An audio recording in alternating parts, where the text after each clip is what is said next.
नमस्कार, पेश आज का न्यूज पॉइंट में विज्ञान प्रकाश। हम बात करेंगे एक बार फिर से उस विषय की जो किसी सरकार के बनने से पहले, सरकार के बनने के बाद हमेशा मैं उठाता रहा हूं। मैंने हमेशा इस बात को रखा है कि नरेंद्र मोदी एक जबरदस्त मैंडेट के साथ देश के प्रधानमंत्री बने, लेकिन उनकी सबसे बड़ी चुनौती होगी इकोनॉमिक एजेंडा। जब हम आर्थिक एजेंडे की बात करते हैं तो दो पहलुओं में उसको आम जबान में बांटकर देखा जा सकता है। एक है महंगाई, जो आपको और हमको सीधे तौर पर प्रभावित करती है, हमारे घर की जिंदगी को, हमारी रोजमर्रा की जिंदगी को तकलीफ पहुंचाती है। और दूसरा एक बड़ा तरक्की का एजेंडा, ग्रोथ, जिसकी बात मैं हमेशा इस बात को कहता हूं, मनमोहन सिंह जो पूर्व प्रधानमंत्री थे वो लगातार करते रहते थे। ग्रोथ जो है ये एक दूरगामी विषय होता है, लॉन्ग टर्म एजेंडा होता है किसी प्रधानमंत्री का।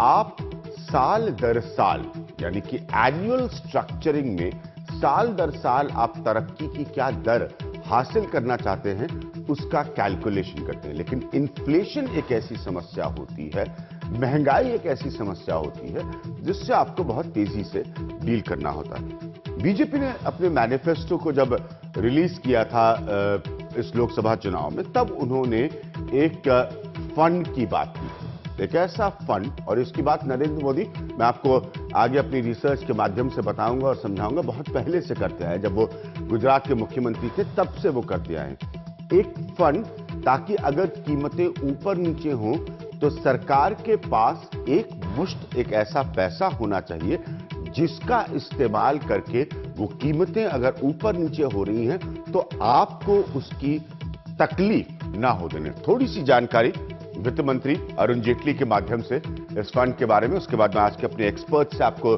मिलाऊंगा। कृषि उत्पादों की कीमतों में अस्थिरता से अनिश्चितता पैदा होती है और किसानों को मुश्किल होती है, ये अरुण जेटली का कहना है। उसे कम करने के लिए प्राइस स्टेबलाइजेशन के लिए 500 करोड़ का फंड दिया जा रहा है। 500 करोड़ का फंड। ये फंड 500 करोड़ मोटे अनाज, सीरियल्स और सब्जियों के लिए है। ये उन्होंने हाल के बजट में जो है इस बात को अरुण जेटली ने रखा है। जैसे मैंने कहा कि ये पुराना आइडिया है, पुरानी बात है। नरेंद्र मोदी, दिलचस्प चीज है, ये भी आपको आगे मैं बताऊंगा, लेकिन जानकारी भी शुरुआत में आपको दे रहा हूं। नरेंद्र मोदी इसके बारे में जब मनमोहन सिंह प्राइम मिनिस्टर थे तब नरेंद्र मोदी इस तरह के फंड के बारे में गुजरात के चीफ मिनिस्टर की हैसियत से मनमोहन सिंह को लिखा करते थे। उसके भी डिटेल्स मैं आपको दूंगा। आपको आज के अपने पैनल से मिलवाता हूं। प्रवीण झा साहब हमारे साथ हैं, आप सब जानते हैं, जाने माने इकोनॉमिस्ट हैं। विजय गोयल साहब हमारे साथ हैं, जो कि एक सीनियर लीडर हैं भारतीय जनता पार्टी के। पूनिया साहब है जो कांग्रेस को रिप्रेजेंट करते हैं, और राजीव कुमार हैं जो कि एक इकोनॉमिस्ट हैं और फॉर्मर सेक्रेटरी हैं जनरल फिक्की के। वो कुछ देर में हमारे साथ होंगे। मसला बड़ा क्लियर है। 500 करोड़ का फंड सीरियल और सब्जियों के लिए बनाकर या उसकी घोषणा करके आप क्या हासिल करना चाहते हैं। दूसरी बात मैं आपको बताऊंगा कि अटल बिहारी वाजपेयी की सरकार में, यह भी मैं अपनी रिसर्च के जरिए से आपको एक्सप्लेन करूंगा आगे, एक इस तरह का फंड बनाया था, लेकिन उससे वो कीमतों को कम नहीं कर पाए बल्कि उनकी कीमतें बढ़ी। प्रवीण, मैं आपसे शुरू करूंगा। हमारे साथ रितिका खेरा है, जो आप सब जानते हैं एक इकोनॉमिस्ट हैं वो भी, और एक सोशल एक्टिविस्ट हैं। प्रवीण, मैं आपसे शुरू करूंगा। आप जब कहते हैं कि 500 करोड़ रुपए, और मुझे बिल्कुल आप करेक्ट करिएगा, आप अलग रखना चाहते हैं सब्जियों और सीरियल्स के लिए। हकीकत यह है कि अगर आपको एक हफ्ते की ट्रेडिंग जो नासिक में प्याज की होती है, अगर सरकार ये कहे कि साहब प्याज की कीमतें हमारे काबू में नहीं आ रही, हम एक हफ्ते तक जो नासिक से प्याज आने वाला है या पहुंचने वाला है या मंडी से उठकर बाहर आने वाला है वो सरकार लेगी ताकि लोगों में दे सके, उसके लिए भी 500 करोड़ रुपया बहुत छोटी रकम है। तो आप हासिल क्या करना चाहते हैं 500 करोड़ रुपए से? ये एक प्रतीकात्मक कदम है, टोकनिज्म जिसको कहेंगे, उसके अलावा और कुछ नहीं है इसमें। तो उससे ज्यादा इसमें कोई और संभावना है नहीं। तो अब इसके बारे में अगर आपको गंभीरता से सोच के कुछ करना है तो आपको एक कॉम्प्रिहेंसिव नीति जिसमें कि बहुत सारी चीजें होनी चाहिए। प्राइस स्टेबलाइजेशन फंड जो है वो एक छोटी सी चीज उस बड़े पूरे आपका जो तंत्र होगा पॉलिसी के दृष्टिकोण से, उसमें वो कहीं पे फिट बैठ सकता है, लेकिन उसको जो है मतलब कहते हैं ना कि उसकी जो एक भूमिका है वो बड़ी सीमित है और उससे बहुत ज्यादा आप अपेक्षा कर भी नहीं सकते। टोकनिज्म है क्योंकि आपने अपने मैनिफेस्टो में इसका वादा किया था। वो किया था और उसके पहले जब मोदी साहब उस कमेटी के अध्यक्ष थे, जो 2 साल पहले जो कमेटी बनी थी, तो उसमें उन्होंने इसकी चर्चा की थी। तो शायद उस वजह से भी जो है इसको एक तवज्जो दिया जा रहा है। विजय गोयल साहब, मैं आपसे सीधा सीधा प्रश्न पूछूंगा, क्या ये 500 करोड़ रुपए से आप वाकई इन्फ्लेशनरी पैटर्न को, महंगाई का जो तरीका होता है उसको आप रोक पाएंगे? जैसे मैंने कहा, व्यवहारिक तौर पर अगर आप एक हफ्ते का प्याज किसी नासिक की एक मंडी से लेना चाहें तो शायद 500 करोड़ रुपया सरकार के लिए उसके लिए भी पर्याप्त नहीं होगा। देखिए, मेरे से ज्यादा अच्छा उत्तर 2 अर्थशास्त्री यहां पर बैठे हुए हैं जी, वो ज्यादा बेहतर बता सकते हैं। फिर भी मैं आपको बताता हूं, वित्त मंत्री अरुण जेटली जी ने जो अपने अलग अलग मदों के अंदर उन्होंने फंड रखे, कहीं पर 100 करोड़ रखा, कहीं 200 करोड़ रखा, कहीं फिर 100 करोड़ रखा, तो लोगों ने पूछा क्या 100 करोड़ से एम्स बन जाएंगे या क्या 100 करोड़ से दूसरे इंस्टीट्यूट्स बन जाएंगी? सवाल यह है कि ये जो बजट है ये 7 महीने का है। इस बजट के अंदर सरकार अपनी इच्छा शक्ति दिखा रही है। प्रवीण जी ने बिल्कुल सही कहा है कि ये प्रतीकात्मक है, और प्रतीकात्मक इसलिए है कि कितनी महंगाई बढ़ेगी उसके लिए कितने फंड की जरूरत है ये है, किंतु ये एक इस बात का भी सूचक है कि सरकार कमिटेड है। किंतु सरकार केवल इस स्टेबलाइजेशन फंड को लेकर नहीं आ रही कि कल 1 रुपया किलो प्याज बढ़ गया या 1 रुपया किलो टमाटर बढ़ गया तो तुरंत वो स्टेबलाइजेशन फंड से पैसा देना शुरू कर देगी। सरकार ने जो अलग अलग उपाय किए हैं पिछले दिनों के अंदर, सबसे बड़ा तो यह है कि सरकारें जागती तब थी जब बहुत ज्यादा दाम बढ़ जाते थे या कई महीने गुजर जाते थे। इस सरकार को आप इस बात का क्रेडिट देंगे कि ये सरकार तुरंत हरकत में आई है, चाहे वो फूड सेक्रेटरीज की मीटिंग है या वो स्टेट फूड मिनिस्टर्स की मीटिंग है या प्राइम मिनिस्टर मीटिंग कर रहे हैं या फाइनेंस मिनिस्टर मीटिंग कर रहे हैं कि भाई तुरंत हरकत में है। तुरंत हरकत के लिए आपने देखा होगा जैसे हमने तुरंत 50 लाख टन चावल को एफडीआई के गोदामों से, एफसीआई के गोदामों से तुरंत रिलीज किया, ये एक कदम था।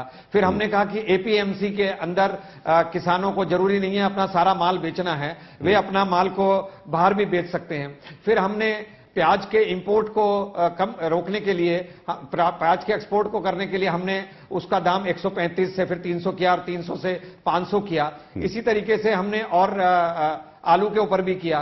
तो मैं समझता हूं ऐसे बहुत सारे कदम हैं जो मैं आपको गिनवा सकता हूं कि इस सरकार की इच्छा शक्ति से उन लोगों ने उठाए हैं।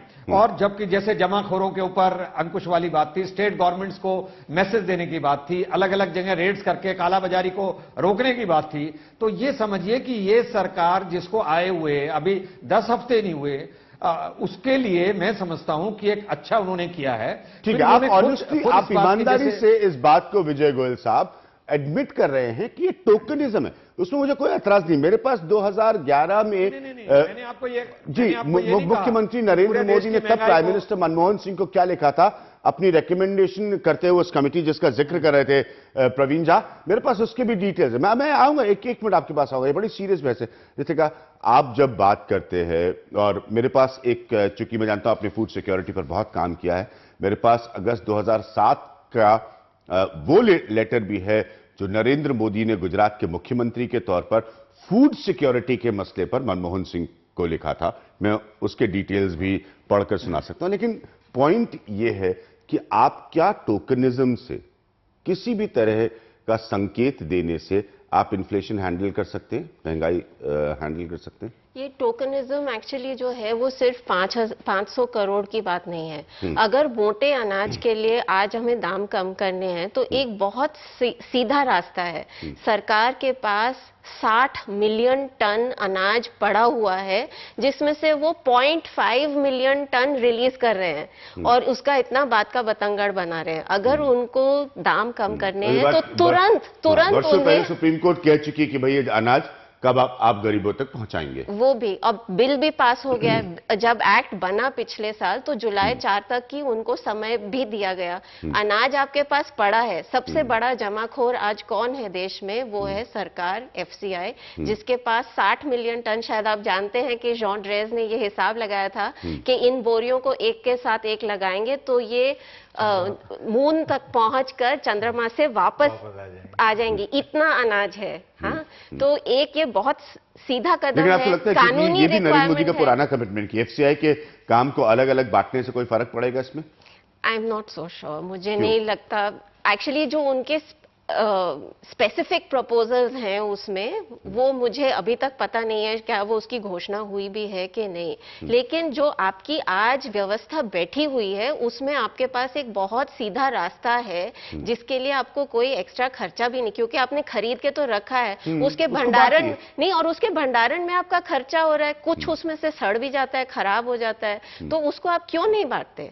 क्यों नहीं आप सेल? ठीक है, मैं पुनिया साहब के पास आऊंगा। वो आप कांग्रेस को रिप्रेजेंट कर रहे हैं।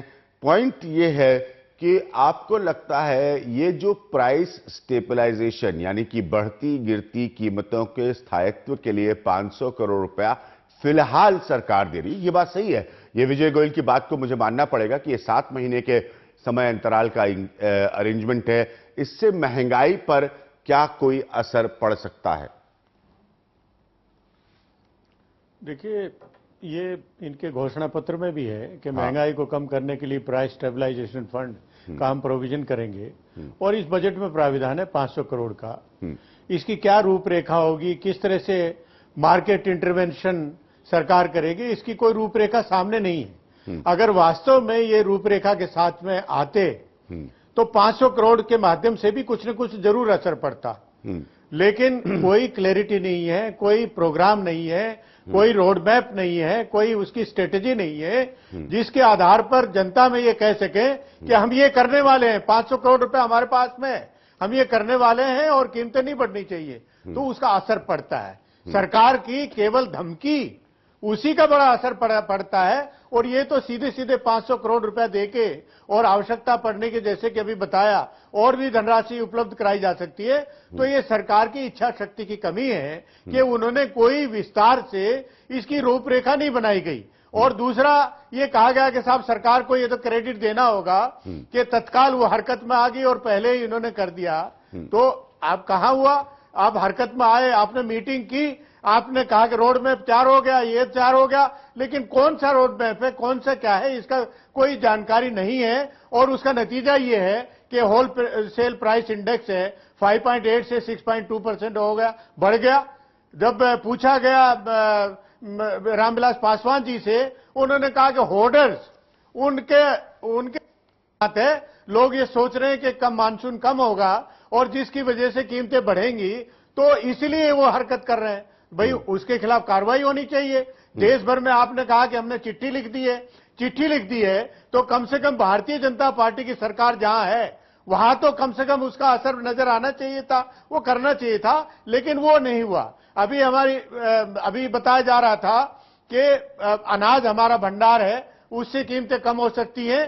तो मेरा ये मानना है कि फूड सिक्योरिटी जिसमें प्रोविजन है कि देहाती क्षेत्र में 75% और शहरी क्षेत्र में 50% लोगों को इस योजना का लाभ मिलेगा, और मुफ्त, लगभग मुफ्त है। इतना सस्ता अनाज है, 2 रुपए किलो गेहूं, 3 रुपए किलो चावल, उसको ईमानदारी से लागू कर देना चाहिए था, ताकि मार्केट में पुनिया साहब पूरा अनाज जाएगा। जी, पुनिया साहब, आपका पॉइंट टेकन, आपका पॉइंट मैं एक्सेप्ट कर रहा हूं, लेकिन ये कतई ना भूलिएगा कि चाहे वो अनाज की स्थिति हो और चाहे वो फिस्कल दशा हो इस वक्त मुल्क की, ये इनहेरिट उन्होंने आपकी सरकार से किया है। तो इससे मैं नहीं कह रहा हूं कि ये बीजेपी का कोई डिफेंस बनता है, लेकिन ये परिस्थितियां अनाज का सुप्रीम कोर्ट ने देश की सर्वोच्च अदालत ने अनाज पड़ा क्यों सड़ रहा है कि आपकी सरकार के समय कहा था। अब वो मोदी अगर उसका सुधार न करे तो वो उतना ही खामियाजा मोदी साहब को भुगतना पड़ेगा। हाँ, लेकिन सस्ता अनाज ये क्यों नहीं लागू कर दिया गया? आप कह रहे हैं कि 3 महीने के लिए हमने डेफर कर दिया। क्यों डेफर कर दिया? अब अगर मौसम खराब है, मानसून कम है, तो इस योजना को 2 रुपए किलो गेहूं, 3 रुपए किलो चावल, उसको एक्सपेडाइट करना चाहिए था, तत्काल लागू करना चाहिए था। वो नहीं करके हमने इनहेरिट हमने इन्होंने किया है, एक बम्पर हमारे पास स्टॉक है, और अब सब पूरे अर्थव्यवस्था जो इन्होंने इकोनॉमिक सर्वे दिखाया, उसे तो नहीं लगता कि जो ये बातें कह रहे हैं वो सही है। जो अर्थव्यवस्था अच्छी हालत में है, ठीक है। मैं एक प्रवीण यहाँ के पास वापस आऊंगा। ठीक है, आपने जिस बात को रखा, मुझे पता था ये बहस जो है वो फिस्कल मैनेजमेंट पे आएगी ही आएगी, स्वाभाविक है, क्योंकि आपको मतलब सरल शब्दों में अपने देखने वालों को अगर मैं समझा सकूं कि भाई फिस्कल मैनेजमेंट क्या होता है, कि सरकार जो पैसा कमाती है और जो व्यय करती है उसके बीच अगर उतार चढ़ाव हो जाता है, तो हम अंग्रेजी में आपने जुमला बहुत सुना होगा, फिस्कल डेफिसिट, तो आप उस स्थिति में आ जाते हैं, यानी कि कमी हो जाती है आपके पास पैसों की। अब दो तीन चीजें बड़ी इंपॉर्टेंट है प्रवीण, मैं आपसे समझना चाहूंगा, क्योंकि यहां पर आज मान लीजिए ये फंड 500 करोड़ रुपए है। कल को नरेंद्र मोदी ने इस फंड के बारे में गुजरात के मुख्यमंत्री के तौर पर उन्होंने 2011 2 मार्च को जो 4-5 बातें कही थी, उसमें था महंगाई को रोकने के लिए उन्होंने 20 सिफारिशें दी थी। ये 2011 के नरेंद्र मोदी की मैं बात कर रहा हूं, और ये प्रधानमंत्री को उन्होंने लिखा था, जरूरी चीजों के वायदा कारोबार पर रोक लगे, ये अभी तक नहीं हुआ। एसेंशियल कमोडिटीज की फॉरवर्ड ट्रेडिंग पर रोक लगे। सरकार प्राइस स्टेबलाइजेशन फंड बनाए, ये हो गया। हालांकि इस फंड में सिर्फ अभी वो, मैं विजय गोयल के पॉइंट को एक्सेप्ट कर रहा हूं कि 500 करोड़ रुपए अभी दिए गए, ये पैसा आपको अंततः बढ़ाना पड़ेगा। नीतियां बनाने के लिए केंद्र और राज्य के मंत्री के स्तर पर तालमेल की व्यवस्था हो, ये उन्होंने किया, उन्होंने बातचीत की। एफसीआई के काम अलग अलग बांटे जाए। रितिका खेरा जैसे जानकार लोग नहीं मानते कि इसका मतलब क्या है, लेकिन उन्होंने एफसीआई को अलग किया है, ये मोदी के नए तुरंत के फैसलों में है।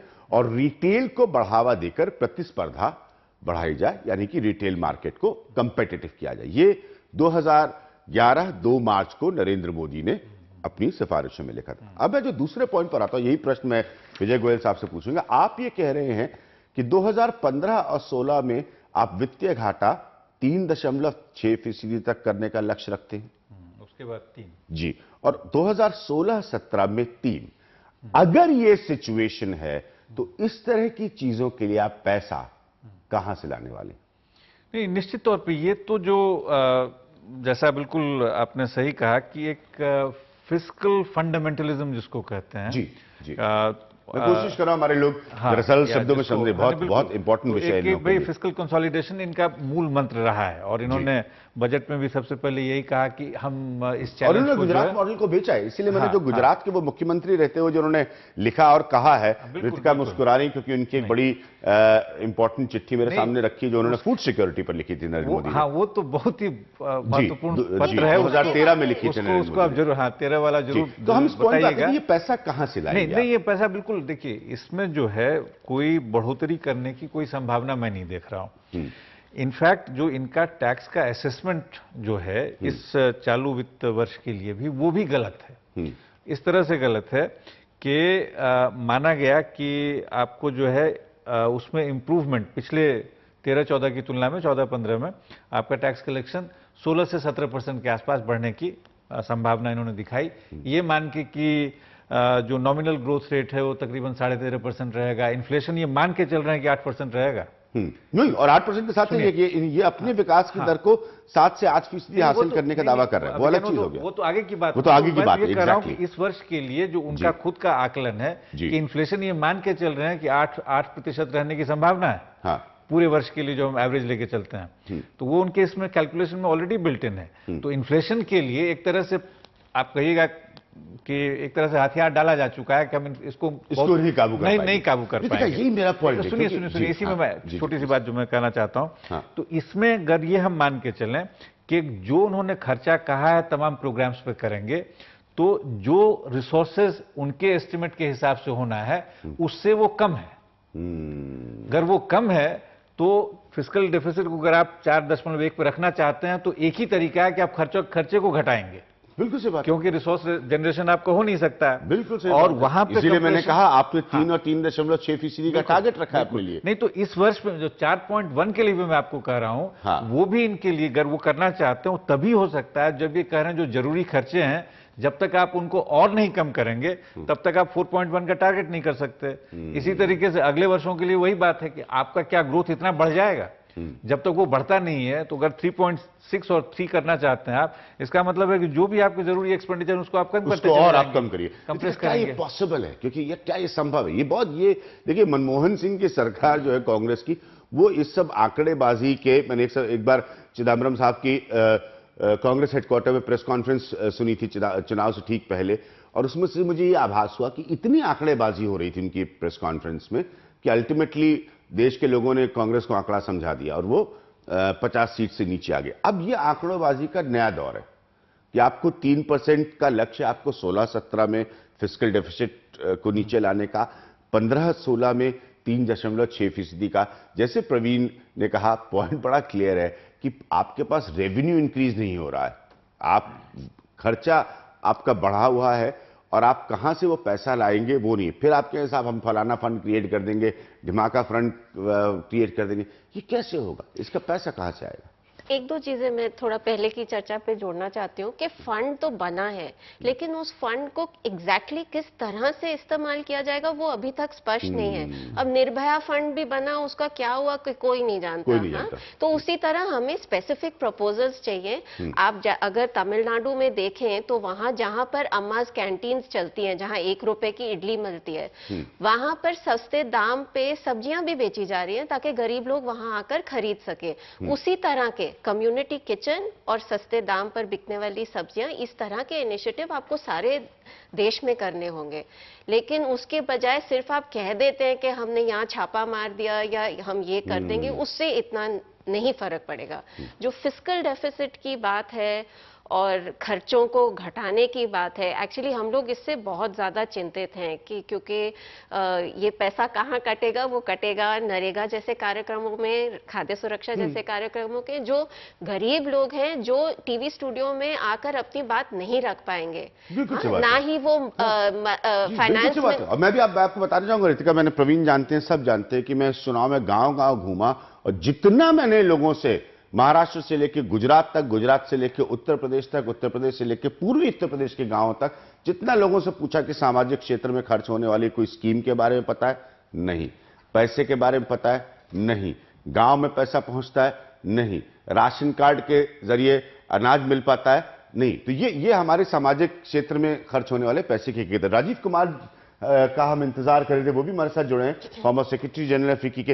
राजीव, हम जिस मसले पर चर्चा कर रहे हैं वो ये कि नरेंद्र मोदी ने एक पुरानी प्रॉमिस के जरिए, जिस बात को वो गुजरात के मुख्यमंत्री के समय से रख रहे हैं, उन्होंने कहा कि हम एक प्राइस स्टेबलाइजेशन फंड दे रहे हैं। 500 करोड़ रुपए हाल में उसके लिए रिलीज किए गए।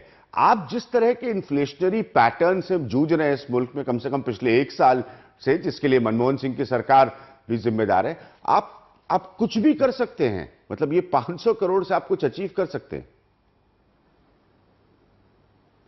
नहीं विज्ञान जी, सबसे पहले मैं जरा वित्तीय घाटे की बात को साफ कर दूं। वो ये है कि वित्तीय घाटा कम हो सकता है 2 तरह से। एक तो ये कि जो करों से हमारा राजस्व आता है, टैक्स रेवेन्यू से, और दूसरा है नॉन टैक्स रेवेन्यू से। तो जो झा साहब ने कहा, उन्होंने बिल्कुल सही इस बात पे इशारा किया कि टैक्स रेवेन्यू जो है वो जितना कहा गया है उतनी शायद ना हो, मगर वित्त मंत्री ने एक बहुत अच्छी गुंजाइश रखी है अपनी नॉन टैक्स रेवेन्यू की। 63,000 करोड़ रुपया का उन्होंने कहा है कि वो डिसइन्वेस्टमेंट करेंगे। और उसमें सब ये बातें, इसको नहीं मानना चाहिए कि वो सारे हमारे पब्लिक सेक्टर को प्राइवेटाइज कर देंगे, ऐसा नहीं है। स्पेक्ट्रम सेल में उन्होंने कहा है कि कोई 20-25 हजार करोड़ रुपया आ जाएगा। और जो बाल्को और हिंदुस्तान जिंक जो ऑलरेडी बेची जा चुकी है, उसके कुछ शेयर उनके बाकी हैं, उनसे बेच के करीब 17-18 हजार करोड़ रुपया आ सकता है। और जो गवर्नमेंट की प्राइवेट सेक्टर कंपनीज में जैसे L&T है और UTI है, उसमें शेयर अभी तक मौजूद है, और ITC है, उनमें उसको रखने की कोई जरूरत नहीं है। तो मैं सिर्फ ये कहना चाहता था कि हालांकि मैंने भी कई जगह लिखा है कि वित्तीय घाटा की ये बहुत महत्वाकांक्षी टारगेट है और इसको ना रखते तो अच्छा था, मगर कुछ गुंजाइशें उन्होंने उसमें रखी हैं। अब ये जो बातें आपकी 500 करोड़ वाली है, वो ये है कि मुझे आज सच पूछे तो मुझे नहीं समझ में आया कि ये प्राइस स्टेबलाइजेशन फंड काम क्या करेगा। क्या ये मतलब है कि अगर मान लीजिए राजीव, सब लोग, सारे लोग इस पैनल में जो आपकी तरह एक्सपर्ट है, वो यही प्रश्न पूछ रहे हैं कि ये फंड ऑपरेट कैसे करेगा। और एक छोटी सी बात मैं आपको बता दूं कि चुनाव से पहले पीयूष गोयल एक चर्चा में हमारे साथ थे, जब इनके मैनिफेस्टो में आई थी तब मैंने भी उनसे प्रश्न पूछा था कि आप जब फंड बना लेंगे, अज्यूमिंग कि आपकी सरकार आती है, तो ये ऑपरेट कैसे करेगा? हाँ राजीव।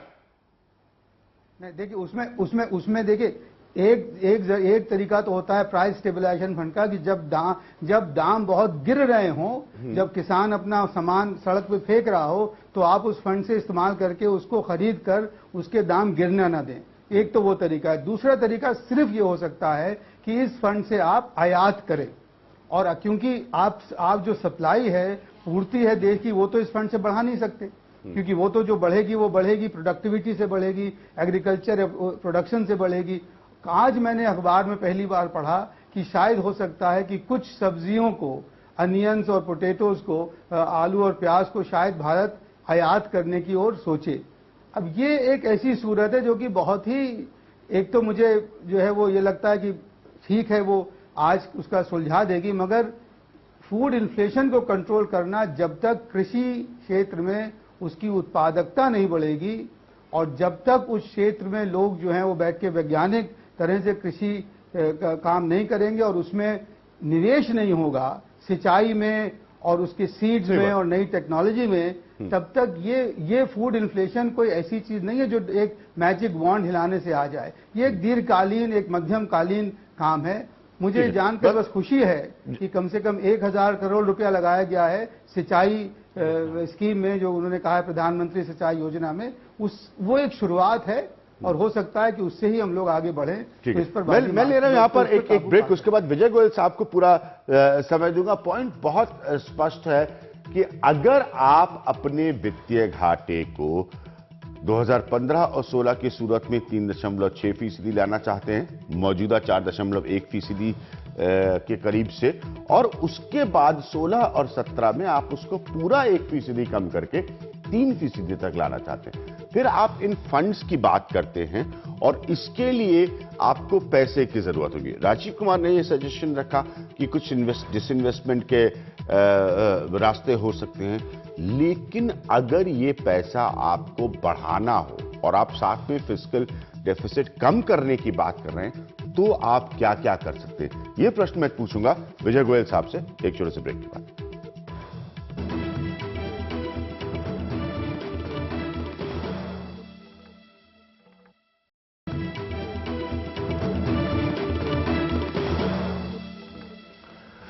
तो ब्रेक में जाने से पहले मैंने जैसा कहा था विजय गोयल साहब को कुछ समय देंगे यहां पर, बहुत इंपॉर्टेंट। विजय गोयल साहब, बड़ा सीधा सा प्रश्न है, 2015-16 में आप 3.6% लाना चाहते हैं अपने फिस्कल डेफिसिट को, और आपके वित्त मंत्री के हिसाब से उसको 2016 और 17 में वो 3% लाना चाहते हैं, यानी कि मौजूदा स्थिति से तकरीबन 1% से ज्यादा आप इसे कम करना चाहते हैं। साथ में आप प्राइस स्टेबलाइजेशन फंड जैसी चीजों के लिए बात करते हैं। मैंने आपका पॉइंट पहले से एक्सेप्ट किया कि चलिए 500 करोड़ रुपए टोकनिज्म है सिर्फ 7 महीने के लिए, कल को इसको आपको बढ़ाना पड़ा, कल को इन्फ्लेशन की स्थिति और आपके हाथ से बाहर चली गई, तो अगर आपको फिस्कल डेफिसिट 3.5 और 3% पे लाना है, तो इस तरह के किसी फंड के लिए पैसा कहां से आएगा? देखिए, पहली बात तो ये जो फिजिकल डेफिसिट को हमने कम करने की बात की है, तो मैं तो बिल्कुल निराशावादी नहीं हूं। और ये जो मेरे को अर्थशास्त्री बैठे हैं, मैं समझता हूं इनको भी इतना निराशावादी नहीं होना चाहिए कि भाई हर चीज का क्रिटिसिज्म हो। एक सरकार नई आई है, नई सरकार को टाइम चाहिए। सबसे ज्यादा हमको इनडायरेक्ट टैक्सेस से इनकम होती है। मैं समझता हूं चाहे वो सेल्स है, एक्साइज है, वैट है, जो भी है।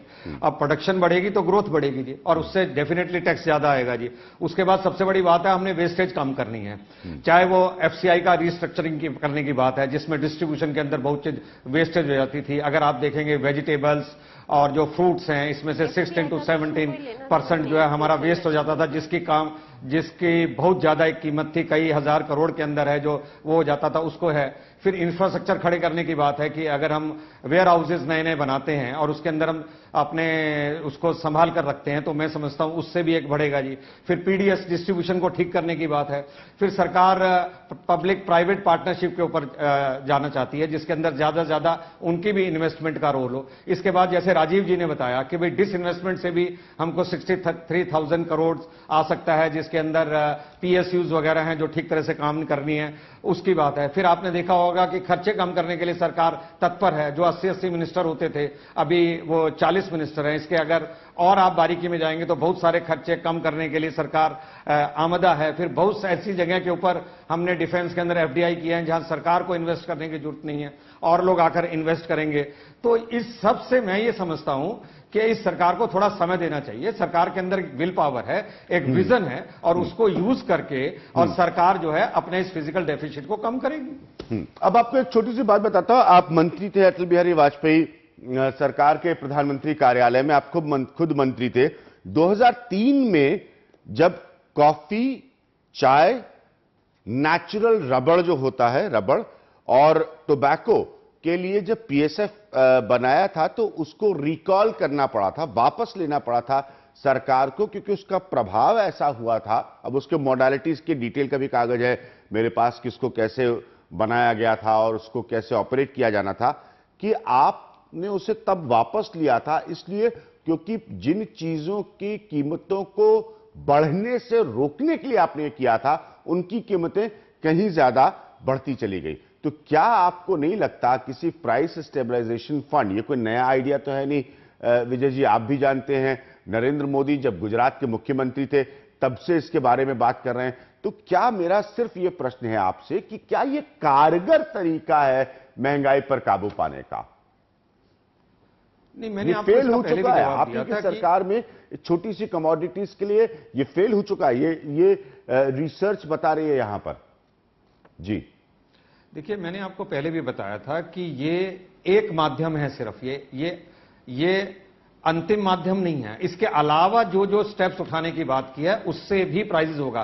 पर आप देखिए, अगर मानसून नहीं होगी और 43% लेस मानसून होगी तो कुछ चीजें हैं जो सरकार के हाथ में नहीं है। सरकार के हाथ में जादू की छड़ी नहीं है। और मैं ये समझता हूं बड़े बड़े इकोनॉमिस्ट भी आ जाएं तो अगर सिचुएशन ऐसी है जो कि क्लाइमेट से रिलेटेड हैं, सिचुएशन ऐसी हैं जो कि हमारे हाथ में नहीं है, तो मैं समझता हूं आप लोग अरे भाई, आप लोग एक नारा देके आए थे ना कि अच्छे दिन आने वाले हैं।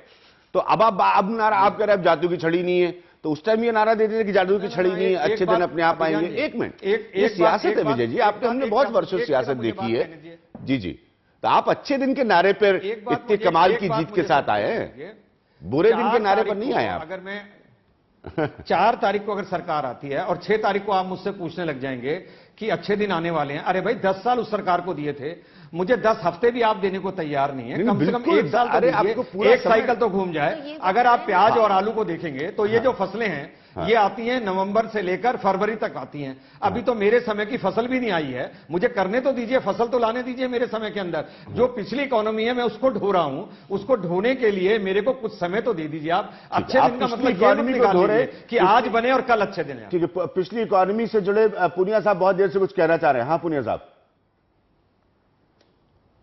ये एक पहला मैं जवाब देना चाहूंगा कि फिस्कल डेफिसिट को कैसे कम किया जाता है। तो ये सही बताया कि खर्चे कम हो, उसके लिए कदम उठाए जाए, रेवेन्यू बढ़े, टैक्सेशन का रियलाइजेशन इंप्रूव किया जाए, जो राहत देने की बात है उसको कम किया जाए। उसके अलावा डिसइन्वेस्टमेंट की बात है, फाइनेंस मिनिस्टर ने कहा कि बैंकों का भी डिसइन्वेस्टमेंट करेंगे ताकि 51% वो होल्डिंग अपने पास रखेंगे और बाकी जो public sector undertaking, public sector banks, उसमें डिसइन्वेस्टमेंट करेंगे। उसके अलावा मार्केट बोरोइंग एक बहुत महत्वपूर्ण एक वो आइटम होता है जिसके माध्यम से फिस्कल डेफिसिट को कम किया जाता है। जो आपने देखा होगा कि tax free government guaranteed bonds वो फ्लोट किए जाते हैं, पब्लिक सेक्टर अंडरटेकिंग्स को दिया जाता है, जो पावर जनरेशन कंपनीज को दिया जाता है, इससे दिया जाता है। इस तरह से फिस्कल डेफिसिट कम होता है। और दूसरा, आपने कीमतों के बारे में जो बताया, जो प्राइस स्टेबलाइजेशन फंड के अलावा जो बात कही, गोयल साहब अभी बहुत ही सही बात करते हैं, बड़े संभारित, बड़ा सम्मान करता हूं। उन्होंने कहा कि जो अगर बरसात की वजह से ये हो जाए तो हमारे पास कोई जादू की छड़ी नहीं है। हमने मान लिया, हम मानते हैं कि अगर मौसम की वजह से कीमतों में बदलाव होता है तो उसमें सरकार कुछ कर सकती है, लेकिन उसके काबू में बहुत कम रहता है। लेकिन मैं ये जानना चाहूंगा, अगर सरकार खुद ही प्रयास करके कीमतें बढ़ाने का काम करे जैसे रेल फेयर बढ़ा दिया, भाड़ा बढ़ा दिया, ठीक है। जो मैं राजीव कुमार जी के पास वक्त बहुत कम है मेरे पास लास्ट हिस्से में। अब आप समझे ना, ये बड़ी बहुत ज्यादा इंपॉर्टेंट बहस, इसको कतई मत सोचिए कि फिर मैं आंकड़ों में उलझा रहा हूं आपको। नहीं भाई, बड़ी सीधी सी बात कर रहा हूं, जरा 2 लाइन में समझ लीजिए। सरकार की तरफ से जो मौजूदा सरकार आई है वो कहती है कि सरकार के वित्तीय घाटे को हमें कम करना है, खर्चे उसके ज्यादा है। दूसरी तरफ वो ये कहती है कि ये 500 करोड़ रुपए यहां पर एक फंड हो जाएगा, शायद हो सकता है 600 करोड़ का दूसरा फंड हो जाएगा। इन सब के लिए पैसा कहां से आएगा? मैं वापस आ रहा हूं, बहुत कम समय होगा एक छोटे से ब्रेक के बाद।